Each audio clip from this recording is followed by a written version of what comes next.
Salut les amis, ça va?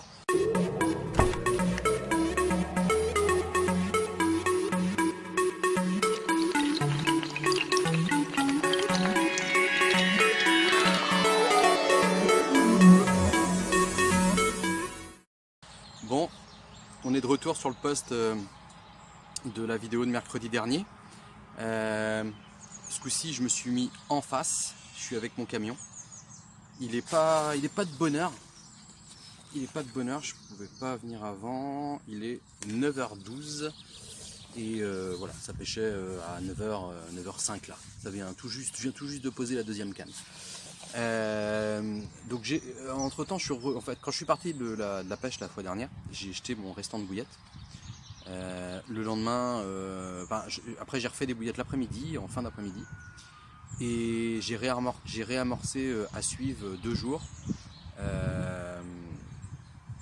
pour entretenir un petit peu le coup et me dire tiens si voilà si elles ont gardé un petit peu sur les barbillons le sucrant et tout ce qui va avec, l'huile du chènevis vie, peut-être vont-elles revenir. Alors le temps que je m'installe, je sais pas si c'était de la carte, mais il y a eu 2 beaux remous. Bon, c'est plutôt prometteur, c'est que ça vit toujours. Donc il est 9h15, je reste jusqu'à 13-14 heures même. Ouais, je vais déborder sur l'heure de midi, puisque la dernière fois je fais 2 touches sur l'heure de midi. Et puis voilà, j'ai déposé au bateau amorceur, j'ai pas fait de séquence, que je suis déjà pas en avance, alors s'il faut que je commence à sortir la caméra, machin, hein. Plus voilà, heureusement que j'avais, c'est pas pour prêcher pour ma paroisse une fois de plus, mais heureusement que j'avais le Easy Move, parce que sinon bah faut des waders quoi, tu peux pas mettre le bateau à l'eau et tout. Donc j'ai réussi à mettre le bateau à l'eau relativement facilement. Voilà, bon, il y a toujours des petits trucs qui sont chiants, les herbes sont pas coupées et tout, donc voilà quoi. Mais ça c'est fait. Et pourquoi j'ai déposé au bateau amorceur, puisque j'en ai pas réellement besoin, c'est simplement parce que je voulais déposer déjà ma première dépose propre, mettre de la bouillette en quantité dedans, dans la benne. Comme ça j'ai une belle tâche, 2 belles tâches, puisque j'ai 2 cannes. Et bah voilà quoi, ça fait un peu de nourriture dessus. Et comme un innocent, j'ai pas ramené ni ma fronde, ni Cobra, ni quoi que ce soit, pour amorcer un petit peu, évailler un petit peu en face. Donc bah, peut-être je vais aller faire des petits allers-retours avec le bateau amorceur, déposer des petites tâches de ci, de là. Voilà, bon, en attendant, c'est posé comme ça. Je sais pas s'il y a du poisson sur le coup, donc ça sert à rien d'en rajouter. J'ai juste mis ouais, les 2 poignées dans une benne, dans la benne, pour chaque canne. Monté avec un bas de ligne en 13 gainés, 2 petites bouillettes denses 15 mm de la vidéo de mercredi dernier, toujours.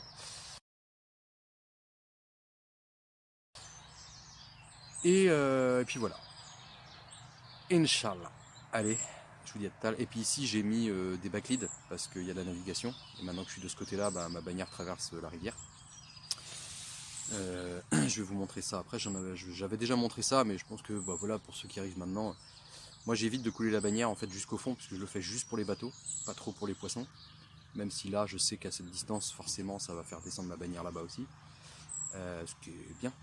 Mais des fois, il faut pas trop en rivière. Quand il y a beaucoup de cailloux et tout, les backlids, ça peut être traître. Donc, il y a une solution pour ça.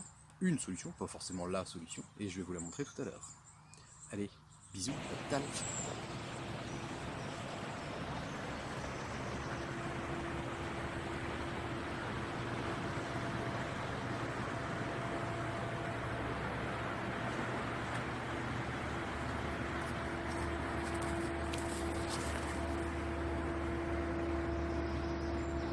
Bon, ça fait 5 minutes que ça pêche, toujours pas de touche.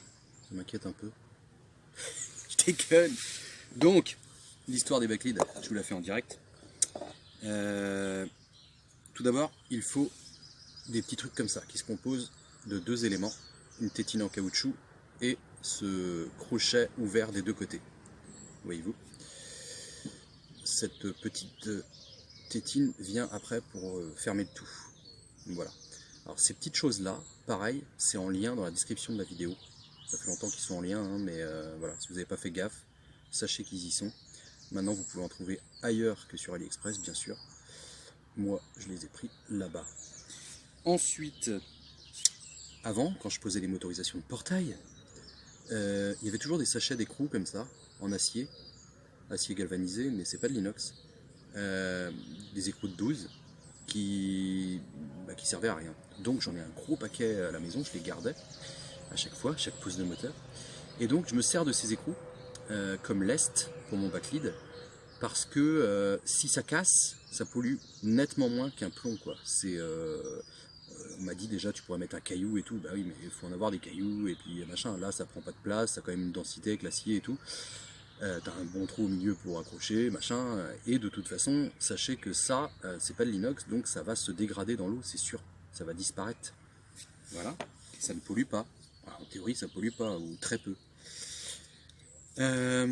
Ici, j'ai un nylon, un plus vulgaire nylon classique. Hein. Celui-ci est en 18 centièmes. Donc ce que je fais, c'est que je prends, comme on dit, une brasse, genre 1 mètre, 1 mètre 20. Tac, je coupe. Je fais une boucle. Hop. Hop. Voilà. Ensuite, ma boucle que j'ai fait, je la passe dans l'écrou. L'extrémité du fil, je le passe dans la boucle. Hop. Et mon écrou se retrouve enfermé dans mon fil. À l'autre extrémité, je fais une boucle. Hop. Hop. Je fais une boucle. Voilà. Je prends ce petit support backlead, je pousse comme ça. On peut faire dans l'autre sens si on veut libérer, on peut même, mais je sais pas si je vais réussir à passer. C'est adhérent un peu, est-ce que je vais réussir à passer dedans? C'est pas évident. Non, alors je préfère, vous faites ça, vous l'écartez un peu ici, hop, comme ça on libère la partie ici, là. Je passe dedans, hop, je viens redescendre, voilà. Donc là, ensuite, moi ce que je fais, comme c'est un peu encombrant comme truc, je vais l'accrocher en fait sur un des snack bars de mes détecteurs. Je mets le plomb un peu plus loin, je tends le fil en fait et j'accroche dessus. Comme ça je sais qu'il est là-bas, quand je vais lancer j'ai juste à le prendre, clac, voilà, parce que s'il est au loin, si vous le mettez en paquet ça va faire des nœuds, enfin bref. Donc il faut être organisé. Et je laisse entrouvert comme ça, là. Voilà. Le fil, vous le passez dedans, vous refermez, tac, et ensuite vous levez la canne comme ça et vous laissez descendre votre backlead en secouant légèrement et tout, hop, il va descendre, descendre, descendre, et ensuite j'accompagne comme ça, et j'attends de sentir le contact de l'écrou sur le fond, tac, voilà, et après là vous pouvez tendre votre bannière, idéalement vaut mieux tendre votre bannière et mettre un peu de poids sur l'écureuil. Là j'ai pas mis de poids sur l'écureuil parce que je suis au taquet là, mais si admettons c'est ennui, vaut mieux mettre du poids puisque l'effet backlead va vous donner une résistance dans le corps de ligne qui va faire que la détection éventuellement en touche retour va être amoindrie en fait, vous allez avoir une plus mauvaise détection. Donc faut pas hésiter à tendre le fil là ce coup-ci parce que ça va descendre dans le backlead et ça va repartir et normalement c'est censé faire ça et ça. Mais la bannière se retrouve à donc 1 mètre, 1 mètre 20 du fond pour sa partie la plus basse. Ce qui fait que vous n'avez pas de risque d'engager votre bannière dans les cailloux du fond ou autre truc qui pourrait vous nuire à votre bannière, quoi. Parce que quand on pêche avec un backlead comme ça, on va dire, où il y a, et ben voilà, là on vient descendre jusque sur le fond. S'il y a des cailloux, c'est mort, ta bannière elle passe dedans, ça m'est arrivé plein de fois. Et depuis que je fais ça, et ben je suis bon à chaque fois. Donc voilà. C'est tout. J'espère que vous avez compris. N'hésitez pas à me poser des questions dans les commentaires si vous avez à ce sujet-là. Et puis voilà. Donc bon, après faudrait des enrouleurs pour les stocker les trucs si jamais parce que là en 18 centièmes le but, si vous voulez, de mettre un fil très fin, vous pouvez descendre même encore, 14 centièmes ou machin, c'est que forcément ça fait un truc d'1 mètre 20 qui se traîne sur la bannière quand vous ramenez le poisson. Mais l'écrou est très léger, ça doit faire 10 grammes. Et si jamais il accroche dans quoi que ce soit, clac, le fil il casse et puis voilà quoi, et vous perdez même pas l'embout en plastique qui est au bout. Et cet embout en plastique, l'avantage c'est que l'anneau est assez gros, donc au niveau du nœud de la tête de ligne, il passe. Parce qu'avant j'utilisais des petites agrafes là, et le problème c'est que ça bloquait sur la tête de ligne et ça me met bloqué dans le sillon quoi, et là t'es un peu emmerdé quoi. Voilà. Bon, c'est tout, et on va espérer maintenant faire un poisson. J'ai la petite GoPro pour essayer de choper voilà, de l'action. Hein, allez, à tout à l'heure, bisous.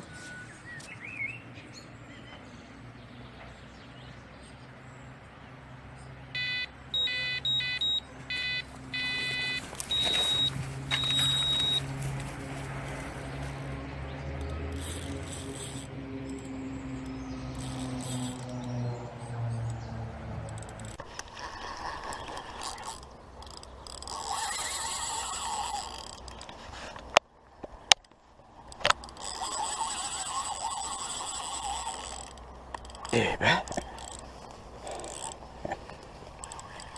on va essayer de descendre un peu. Oh, j'ai une petite marche là, je suis bien.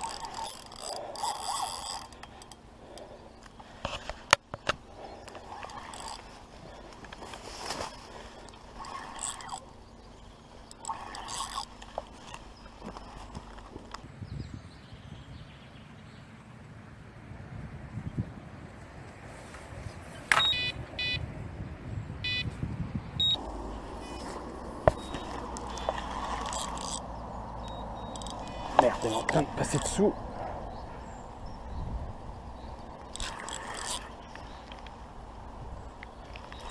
Ah putain. Merdier. Là.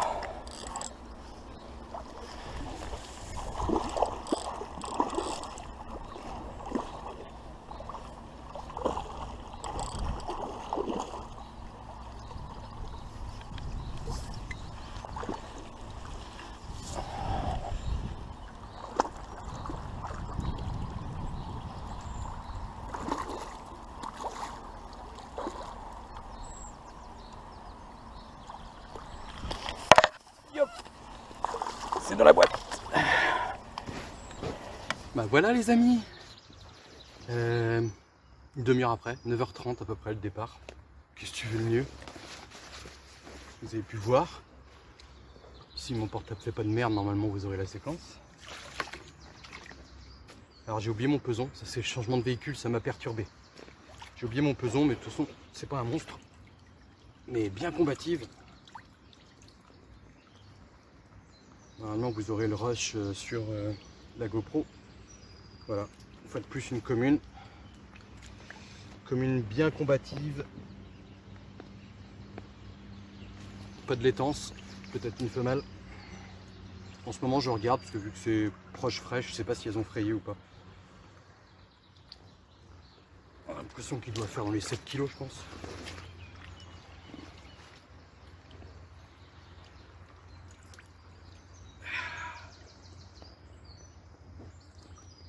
Oh yeah. Allez, on va espérer en faire une autre. Tal. Bon, il est 10h52, il s'est passé un petit peu plus d'une heure depuis la touche. Je n'ai pas eu d'autres touches, malheureusement. Et puis le temps passe vite. Quand tu arrives à 9h, c'est... Voilà. J'aurais bien aimé arriver plus tôt, mais bon, je peux pas toujours. Hein. Parce que le coup de 8h, je pense, ouais. L'autre jour, j'ai fait du poisson à partir de 8h moins le quart, je crois. Tout dans le genre. Donc, ouais, il y aurait bien eu moyen, je pense, d'en faire une de plus avant. Bon, on n'est pas arrivé à midi, hein, il y aura bien un deuxième poisson à se faire avoir, j'espère. En tout cas, j'ai redéposé au bateau amorceur du coup parce que voilà, je me suis dit ça va être très bien comme ça. Puis comme en fait j'ai une descente devant finalement que j'avais pas vue, j'étais plus à l'aise pour envoyer le truc. On me demande souvent si je suis content du petit bateau amorceur. Ouais, là encore il a fait le job. Puis c'est bien parce que bon, déjà la petite poignée qui te libère l'autre main. Et en plus de ça, bon après tu le renvoies vers toi, une fois que tu as posé ta ligne, tu le renvoies vers toi dans l'axe, tu appuies sur le petit bouton, il revient tout seul, tu as le temps de faire ton truc, reposer ta canne et tout, il faut surveiller un petit peu qu'il revient pas trop vite. Et puis voilà quoi, c'est hyper maniable, moi je mets la petite télécommande dans la poche ventrale là, hop, c'est vite fait, je m'occupe des trucs, j'appuie dessus sur le bouton pour l'arrêter quand il arrive au bord, tu fignoles ton petit truc, puis tu le récupères. Et je voulais vous préciser pour le lâche-ligne, parce que vous avez été nombreux à me le commander. Je vous mets une petite photo que j'ai faite là pour vous montrer, petite précision simplement, hein, je n'ai pas eu de retour négatif, mais comment placer votre hameçon sur le lâche-ligne et surtout la bouillette, ne pas la mettre à l'extérieur en fait du bac, mais bien à l'intérieur, sous la barre on va dire à l'intérieur, parce que quand la trappe s'ouvre, il y a des chances que sinon la bouillette coince entre la benne et le bateau, ce serait dommage. Petit bif. Et donc faut bien mettre, alors je vous mets une petite photo.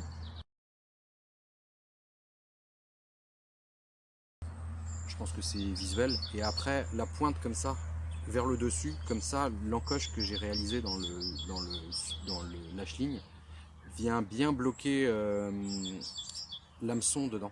Comme ça, il part pas ni à droite ni à gauche, il reste bien au milieu. Et ça marche bien, ça marche bien. Après, il faut s'assurer que votre clip plomb est bien mis sur les mérillons, voilà, que ça soit en montage non coulissant, parce que ça marche pas pour du coulissant. Il faut que vous soyez bien en montage de fuite. Et du coup, bah, ça fait des économies aussi, parce que je mets pas de chaussettes, je mets pas de flocons. Étant donné que moi, le flocon, à la base, c'est pas pour quand ça arrive au fond, ne pas prendre une petite feuille ou un machin comme ça, parce que je tire jamais dessus. Le plomb il tombe au fond, pour moi, dans ma tête, hein, ça vient descendre après tranquillement à côté. Il n'y a pas de raison que ça vienne comme ça, alpaguer un truc, voilà, ça se pose. Bon, quand je lance, j'aime bien mettre un flocon, c'est surtout pour pas que le cheveu fasse des tours de larme. Ça, je déteste ça. Et je veux pas mettre de petits anneaux, vous savez, faire le montage je sais plus quoi là, parce que je trouve que c'est un point de bridage quand même si ça fonctionne. Hein, je préfère comme ça, voilà, j'ai mon truc. Et la chaussette, normalement elle est là pour accompagner, je mets une chaussette avec pas mal de, 5-6 petites billes, tu vois, pour faire une petite bouchée, une bonne bouchée là pour le poisson. Là en l'occurrence, il n'y a plus besoin non plus, puisque je mets une poignée de billes dans la benne et puis en route quoi. Voilà, donc je suis content de ce petit bateau. Pour le moment. Je suis bien là sinon.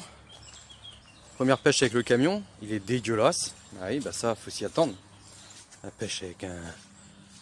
Et puis, voilà, j'ai enlevé du coup les banquettes qu'il y avait là, quoi. Et puis, j'ai mis un bout de lino, en fait, que j'avais à la maison,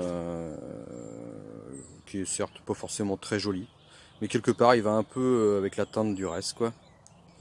Et puis, sinon, je suis bien parce que je suis à l'ombre. Parce que c'est bien connu ici, la Bretagne.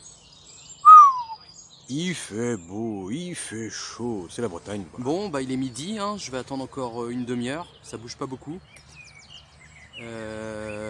Alors, du coup, ça me pousse à réfléchir parce que ça fait déjà plusieurs fois, alors ça fait 2 fois que je viens de ce côté-là.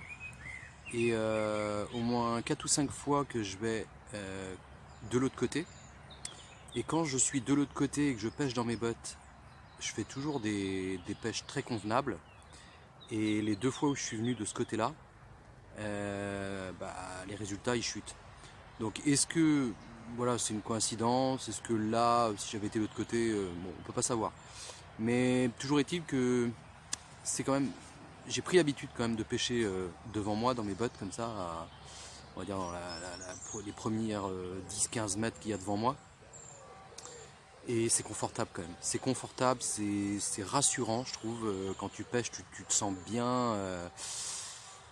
Ouais, donc ça me conforte un peu dans l'idée que il faut que je persévère sur cette pêche comme ça.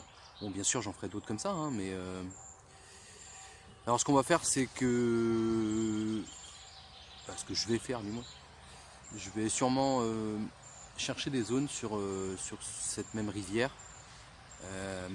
Alors la problématique un petit peu de cette rivière, c'est comme elle est navigable, elle est entretenue par les voies navigables. Et donc tout ce qui à un moment donné peut être un spot potentiel est retiré. Finalement là par exemple je pêche ici mais il n'y a rien de flagrant quoi en soi. Il y a beaucoup de poissons, des groupes qui se déplacent comme ça et tout. Donc je vais quand même aller regarder un petit peu et du coup la difficulté finalement c'est d'avoir l'œil sur le moindre petit détail. Voilà, juste un petite bouée de nénuphar, un truc comme ça. Donc je vais m'appliquer à ça et dans les futures vidéos on reviendra par ici. Et j'ai envie de faire un test aussi. Je vais faire un test de bouillettes. Je vais faire un test un peu particulier avec des bouillettes un peu particulières. Et on y viendra dans une prochaine vidéo. Je vous en dis pas plus.